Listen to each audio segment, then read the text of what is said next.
Yes, that's me as a baby. And growing up. It's hard to believe I was ever so young.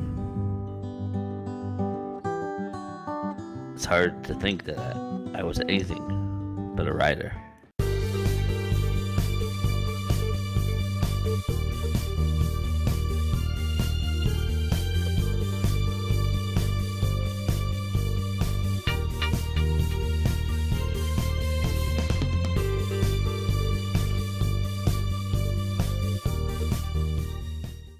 Hello, everybody, and welcome to GoIndieNow Sunday Funday. I'm your host, Joe Compton, and today we're doing a Before I Was an Author tag.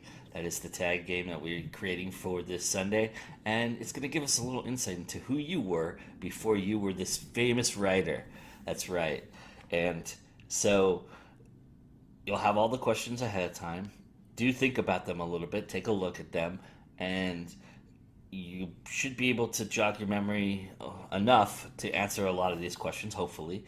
And with that being said, let me go ahead and do the tag so you guys can see what we've got going on. All right, number one, the first book I read, To Its End. That would be Charlotte's Web by E.B. White.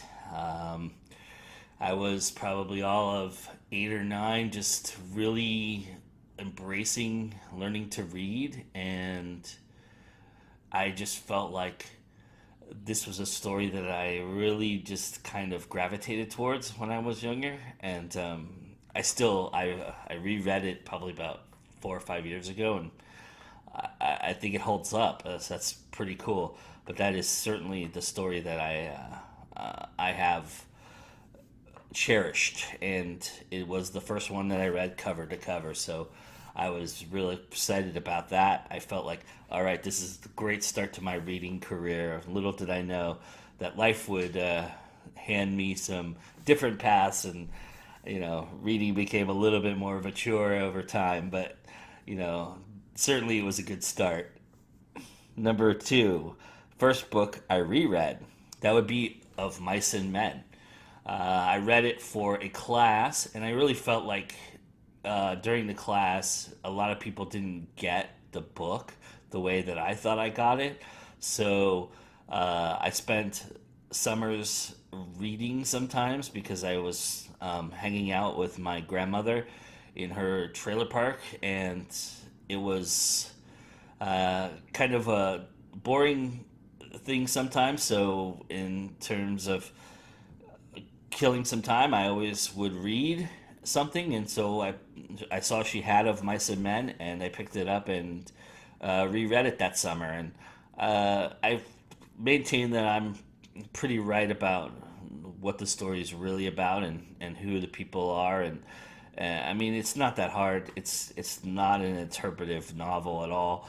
It's pretty cut and dry, but still, I think there's a little bit of subtext and a little bit of subculture in there that really lends itself to some thought. And so I was glad I reread it.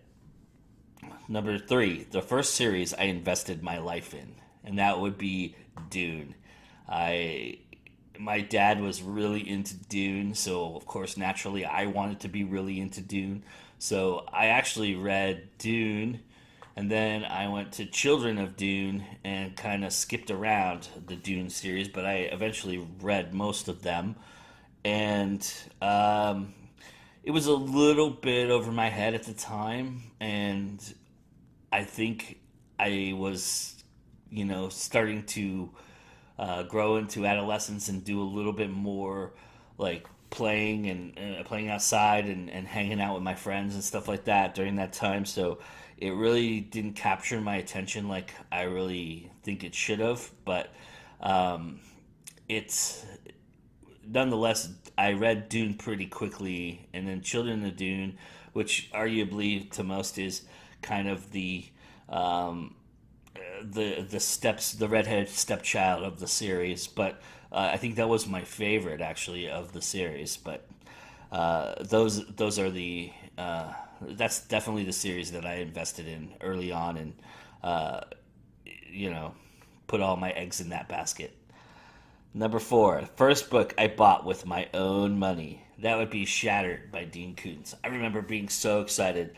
I had just gotten a paper route, and I had this money, and my parents had a ritual that we go to brunch in the morning. We go to El Torito brunch in the morning, and then after that we hit the bookstore. So I was real excited. Crown Books was the place. It was this little place off of Torrance Boulevard. It was a cool little bookstore, and sometimes we'd even go to the Hobbit in Westwood. But we went to the Crown Bookstore. I remember this so vividly, and I had it was between like three choose your own adventures because back then they were like $3, and then I had like $15 or something like that, and then Shattered by Dean Koontz kind of caught my eye, and I read the back blurb of the back cover. Huh? Everybody, let that be a lesson to you. The back cover is important, even as a youngster. Youngsters pay attention to that. But and I was like, oh yeah, this is the kind of book I want to read. And my mom wasn't quite sure that I was ready for that kind of horror psychological, but um, it it was something that I read and enjoyed so much.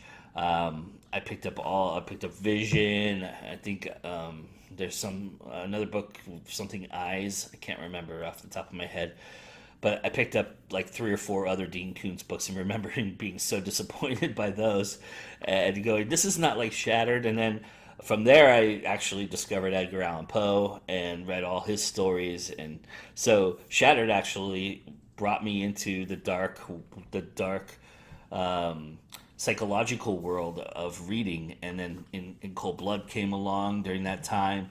And so it was a gateway. It was the gateway drug. It was the gateway book. But yeah, so I remember buying that book and being so excited with myself because I bought like I didn't buy like I didn't buy the Choose Your Own Adventures, or I didn't buy like the comic books that everybody else was buying. I bought like this dark edgy book at like 10 years old, 10 or 11. I can't remember exactly what age I was, but I remember that so vividly, going into the bookstore and being so proud of myself for picking something with a little bit more intellect. At least I thought. Number five, the first movie I saw because I read the book. And I'm going to do a repeat here. I don't often like to do that, but I'm going to because it is true. But Dune was the first movie I saw because I read the book. I read the book first, I absorbed it. I was young when I read Dune, so the movie didn't come out till a little bit later, a couple years after I was um, already enthralled in the series. So, in fact, I had just finished Children of Dune, I think, when the movie came out, and so I was real excited about it. And it is what it is, right? we can we can debate the merits of Dune, but but that is the movie that I saw because I read the book first. The number six is the first book I read because I saw the movie first, and that would be The Godfather. I didn't even know it was a novel until after I'd seen the movies. I had just, my father and I had just gone to see my first rated R movie. He took me to see Aliens. That was my first rated R movie. And I remember like a couple weeks later, he sat me down. There was like a marathon of like gangster movies and rated R movies. So we had Godfather, Godfather 2, Scarface, and we've watched every single one. We sat the whole weekend and just watched every single one, and I was so enthralled by them. And, I come to realize, spoiler alert, that I don't know if it's really a spoiler alert or not, but the Godfather novel, when I picked that up, when I realized that it existed, it's actually a hybrid of the two movies. So Godfather and Godfather Part 2 are actually the Godfather novel. They were separated, much like The Hobbit. So you see, Peter Jackson is not. You can't give Peter Jackson a lot of crap for that because he's not the first person to do that. It was actually, I don't even know if Coppola was the first person to do that. I probably have to go back in my memory bank and remember if there was another story like that. There has been a couple, but that book was it's so amazing. It's so rich and vivid, and because you're so invested in these characters, you really get enthralled by it. It's really an awesome read. So if you've seen the movies and you never read the book, do yourself a favor and read the book. I mean, Puzo, if you like realism, if you like grittiness, if you like mafia movies with like a touch of humanity to them, or not mafia movies, but mafia books with a touch of humanity to them, Puzo's your guy. I mean, The Last Dawn, The Sicilian, I've read them all. He's the best at it. Nicholas Pileggi is very good, but he's very real and short-sighted in some respects about his view of the culture, whereas Mario Puzo is more about like the family aspect and the interesting dynamics that these decisions of these characters cause, and it's really interesting. I mean, Pileggi is really good too. Don't get me wrong. I didn't mean to slight him. He's very good. He's obviously, if you don't know who Nicholas Pileggi is, he did Goodfellas and a bunch of other mafia books, some novels in there as well. I mean, Goodfellas is more of a first-hand account by Henry Hill, so it's more of a nonfiction book in my opinion. Although he does, according to Henry Hill, embellish quite a bit. But so that's definitely the first book I read because I saw the movie. The next one is the first review I ever wrote for a book, and that would be In Cold Blood. I wrote it for a school periodical. It wasn't even like the newsletter or the newspaper. It was a periodical. I had a teacher who I was really into speech class, and it was the only class, when I started to play hooky and be a truant in my life, which those who know me from high school know that I didn't spend a lot of time at actual high school.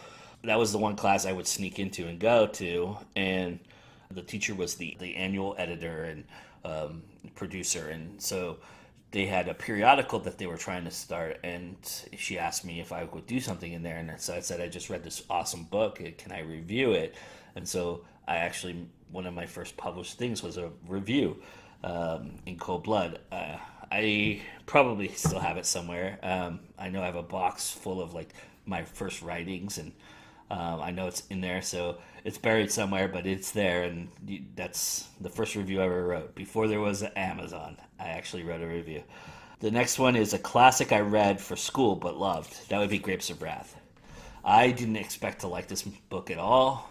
I was thinking this is not my cup of tea, but I just come off of Mice and Men, and while that's not anything close to the same story, it's kind of the same culture, the same kind of country vibe kind of idea. It struck me really amazingly deeply. I was surprised at how much I really cared about the characters, how much the story developed and moved for such a big book. And that was my other thought was, oh, this thing's huge. I don't think I can ever go through it, but I did, and I'm glad I did. It's a great read, and I recommend if you have an 11 or 12-year-old that even if your school doesn't have it on the curriculum, to get them and read it, because I think it will influence them in terms of good writing and seeing what good writing is. I just think that's the amazing thing about Grapes of Wrath. The next one is the first job I thought I would have as a kid before being a writer.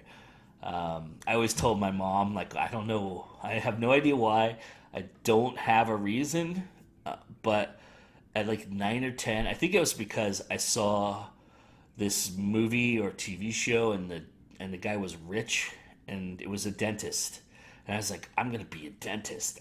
I think that's cool. I can make a lot of money, retire early. I was thinking about all that at that age, and of course, then I realized you had to go to school for a little bit longer, and that killed it. But that, and I grew up and actually realized that I wanted to be something else. But that was always the first job I always was telling people, and my mom would tell everybody. She goes, "Here's my little dentist," and everything like that. But so that was the job that I was originally planning on, or the profession I was originally planning on pursuing at all of 9 or 10 years old. I'm glad I took the path I did. The last one is favorite story you wrote that hasn't been published. And I have this story that I wrote. It was one of the first stories that I ever wrote. It was about 13 or 14. Well, one of the first stories that I wrote without being a school assignment or anything like that. It was just something I wrote. And I was just going through this dark period with Poe and Lovecraft and all these dark authors, and then I had this thought about, you know, what somebody in a coma must be experiencing, and so I wrote this first person account of somebody deep in a coma, wondering why they're in this darkness, and it's kind of just like this mind, you know, for lack of a better word, mind fuck that kind of sets this person's brain moving, and I don't even, I mean, this is, I was so young, I didn't do any research, I just wrote this psychological introspection, and maybe one day I'll post it onto GoIndieNow.com or somewhere where I can bury it. It's not the world's greatest writing, but you know, it was a cool story. I really liked it, and I always wondered what I could do with it. I've pulled it out of my archives a couple times and looked at it, and said, you know, is there a story I can expand here? Is there something I can do to make this move forward, or put it out there as a published work? And I just never could find it. I've taken a couple of the things I wrote early on and made screenplays out of them and made films out of them, but this particular story, I just couldn't find a way to do that. So I kind of loosely based. I had a film I did called Devil Wind, and I very loosely based a lot of what I was feeling in that story to the screenplay, and it was one of those things. But anyway, so that's it. That's the tag game. It's 10 questions before I was a writer. I can't wait to see what you all come up with. I'm not going to tag anybody. I'm just going to say, do this. I hope you like it and do it. Get out there and put this together. I really appreciate it. Hopefully you get a lot of views from it, and we'll talk to you guys soon. Remember, it's always time to go indie now. We'll see you next time.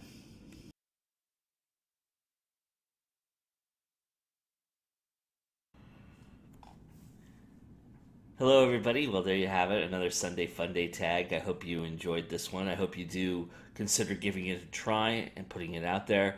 I would love to see it. The more the merrier. Please consider yourself tagged and go for it. Now, I wanted to also mention that along with Sunday Fun Day, we have another new regular segment that we post every Thursday called This Week in Indies. And that's just a little 30-minute news segment. It covers relevant issues that are affecting indies, that are helping indies, and it's great discussion. Go check out the ones that we've done, and join the discussions, and look for it. And if you haven't subscribed yet, please do subscribe to our channel. That's where you'll get notified that the latest episode has come out. So we look forward to putting out more product for you, and hope you're enjoying it. Thank you, everybody. It's always time to go indie now.